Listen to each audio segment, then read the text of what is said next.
What's up, guys? This is Rikk and you are watching the Pumpkin Patch. So, as I said in my last video, I will be reviewing an album today from the most offensively named band in Pennsylvania, I assume, Cut Up Naked Teenagers. You can just figure out what the acronym for that is, too. Their album is called Gray Matter Splatter. Just an overview, it is a 14-track album. As you'll hear in some of the review, it is what I would call like some raw horror punk, not super produced, but produced well enough to the fact where it's not just like a garage recording or anything. I think the production is really good on this to allow it to have that raw sound while also not being too gritty or shitty. I'm a little bit of a stickler on some production things. I feel like if it's not produced well enough, certain things will lack, and the raw piece or the grittiness could be lacking too if there's an overly produced thing. Sort of that difference between Danzig era Misfits and Graves era Misfits. But I digress. I think the quality of this one's still pretty solid and has a good mixture of like catchy, poppy, pogo-y sounding stuff, Ramones, Misfits influence, horror punk, and aggressive, gritty, like crossover thrash influence as well. The band is comprised of Elvis Aaron Deadly doing vocals and guitar, DJ doing lead guitar, and Creep doing the bass, and Bobo doing drums. All of them are doing backing vocals behind Elvis Aaron Deadly's more straightforward, like I said, vacillating between catchy and aggressive vocals that he does. So because this album is very long, I am trying to decide how I want to review the actual tracks. You may hear it, I guess I'll review them individually. You may hear it get a little repetitive because after 14 tracks, or 13, which is what I'm reviewing, there is a 14th track on it, but it's a cover, or like a reworked cover that you get for downloading the album on purchase, I believe. That was thrown into it when I was sent the album. So it starts out with a song called I Threw You a Rose. Starts with a bang build up into a slow surfy drums style thing, sort of Ramone-ish. Vocals come in, and the riffage and the vocal pattern are a little reminiscent of Descending Angel, Graves era Misfits.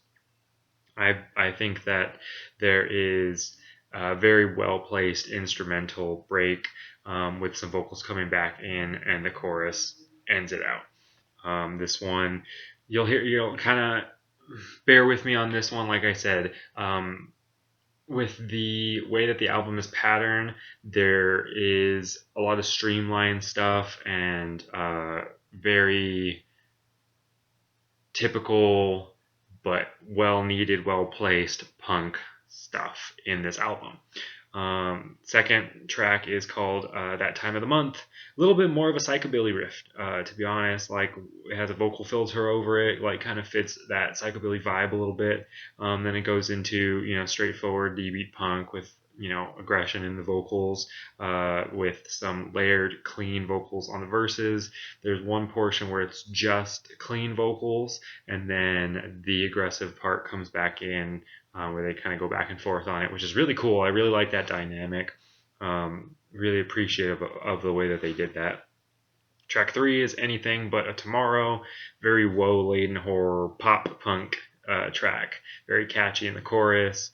There is an instrumental bridge with a solo that kind of takes the lead guitar piece that follows it into the end, which is really cool too. I like when things like that happen, something sort of dynamic that like there's a big shift and then it kind of ends up going through the rest of the song is really cool. It's really I don't think a lot of bands do things like that, and they switch it up like that. So I appreciate cut up naked dead teenagers for doing that on this one.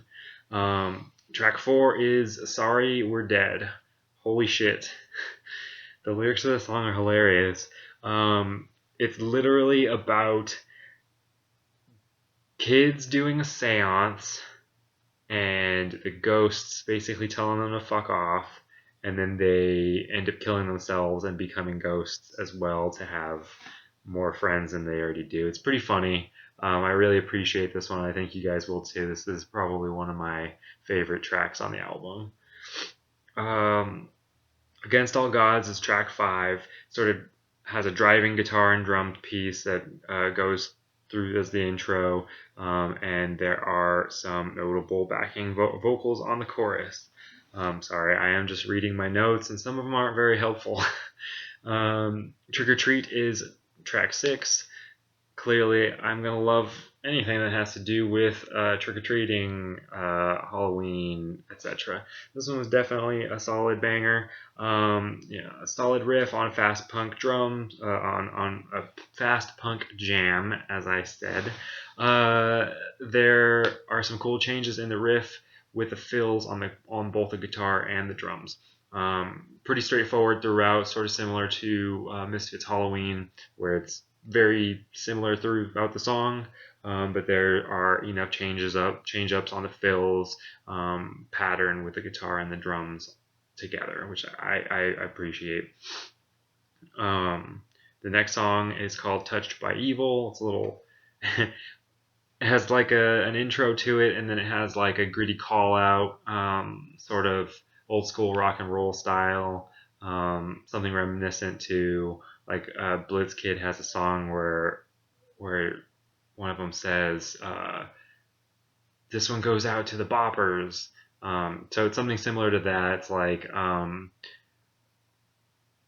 say, 1-2 Satan fuck you, or something cool like that. It's not that, I know it's not that, but it's pretty fucking cool. I like the addition of that. There's some grit in it. There's some grit in the vocals.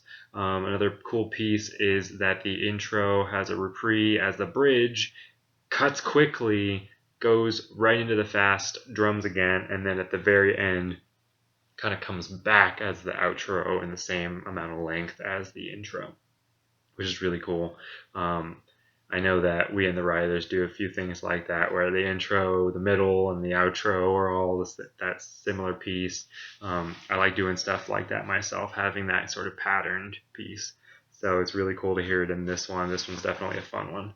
Lost at Sea is the 8th track, very fast paced. I wrote that there's not much breathing in the vocals for the verse, so it makes it sound more dynamic when there are pauses, because the vocals just kind of zip through the entire time, no breaks. Good on you for Elvis Aaron Deadly on that one for sure. Track 9 is Never Miss the Sun. This one has sort of more of a gothy melodic intro, and the drums come in with more of a surfy beat. This one is about vampires, which is pretty rad. Definitely a fan of those guys. Track 10 is called Danger. Not only will this kill you, it will hurt the whole time. This one is fucking fast on the vocals. I wrote, what is breathing? There's a very cool dynamic with the chants and the lead guitar over the verses. I think it does something similar as Anything But a Tomorrow, where it continues like the bridge section over it, if I'm not mistaken. Track 11 is called Somniloquy. This one has some interesting gritty vocal layered stuff, kind of reminiscent of Order of the Fly. Track 12 is called Perseveration of the Self. This one's a little bit more on the metal side. It kind of reminds me of Suicidal Tendencies. The dynamic change that they have, where it goes from slow to fast, is a little bit more pronounced on this song compared to other songs. I really appreciate that. It does have that grit in there for sure. And the end is cool because it goes into the slow part, and then it goes, goes back into the fast D beat part again, and then it ends like real quick, real snappy part. Definitely a cool one for sure. Number 13. This is the anthem of the album. If you thought the other ones were good, I think this one is probably the highlight for me. It starts out with "Bring Out Your Dead" as the first line, and for me, it's definitely a call out for the horror punk community. Just the way that the lyrics are written. It says, "Monsters can't survive in this unforgiving world alone. We survive together." And there's some woes in there. Super catchy. Like, this one would be one to go and sing when watching them live. And I put breakdown, but I mean like a slow down. It's a slow down section where it's doing something similar in the chorus, but it slows it down. It does it slower, and it's just brilliant. Like, it goes into from that piece, which is really cool. It goes kind of mid tempo to slower tempo, and at the very end there's like a chant, "Monster Squad," which is really fucking cool. I'm all about, as you may already know, all about chants, all about woes. This song has them both. It checks both boxes. I think overall this entire album checks all the horror punk boxes. Has the catchiness and the sort of campiness, and it has the aggression mixed into it. Really my only low light on this, if you can't tell based on the difficulty I had kind of reviewing each song, is that with 14 tracks, at least in my head, of solid, straightforward punk rock, it's a little hard to keep track of what's changing up differently. By no means does that mean this album is boring or not fun to listen to. I really enjoyed it. I think everyone watching will too. But if it were me, I would have recorded the songs that were on the live EP, the Lo-Fi Horror EP. I would have done those differently, maybe separated them, because there's about 5 tracks on this album that come off of that one. I would have recorded those and put them out, and then the rest of the songs on this and put that out separately. So it would have been a little bit easier to digest, I think. But with that being said, the whole thing is pretty solid.